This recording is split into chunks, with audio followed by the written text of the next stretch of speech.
हायकोर्टाच्या समोर जी bank of इंडियाची इमारत आहे त्याला आग लागली आहे आणि 4 फायर ब्रिगेडच्या गाड्या आता घटनास्थळी रवाना झालेल्या आहेत। मुंबई हायकोर्टाच्या बरोबर समोर ही एक आयकॉनिक बिल्डिंग आहे।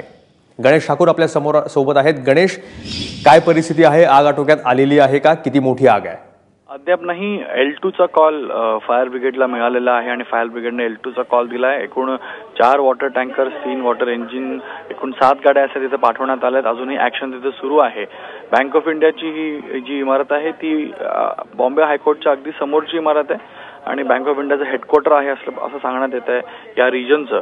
आणि यामधील टॉप फ्लोअरला ही आग लागली आहे। पुढच्या बाजूला धूर दिसतो आणि मागच्या बाजूने जे चित्र आमच्या समोर येत आहे, जे प्रेक्षकांनी किंवा काही लोकांनी आम्हाला आमच्यापर्यंत पोहोचवलंय, त्या दृश्यांमध्ये मागे मोठी आग दिसते आणि धूर समोरच्या दिशेने बाहेर येताना दिसतो आपल्या या चित्रांमध्ये।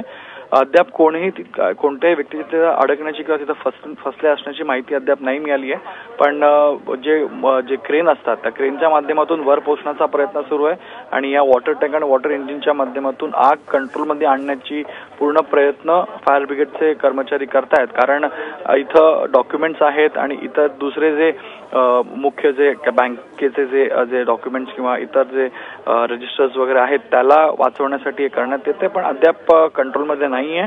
आगवर कंट्रोल करण्याचा प्रयत्न फायर ब्रिगेडचे कर्मचारी आणि अधिकारी करतायत। एकूण 7 गाड्या पाठवल्यात आणि एक मोठा जो ट्रूप आहे फायर ब्रिगेडचा तो तिथं रवाना करण्यात आलेला आहे। जर ही आग जास्त वाढली तर फायर कॉल देण्यात येईल आणि इतर जे संबंधित किंवा जवळचे जे फायर स्टेशन्स आहेत तिथनंही मदत मागण्यात येणार आहे। पण आता तिथं ऍक्शन सुरू आहे। कोणीही तिथं फसल्याची किंवा अडकल्याची माहिती अद्याप नाही आली आहे, पण आगवर कंट्रोल नाहीये।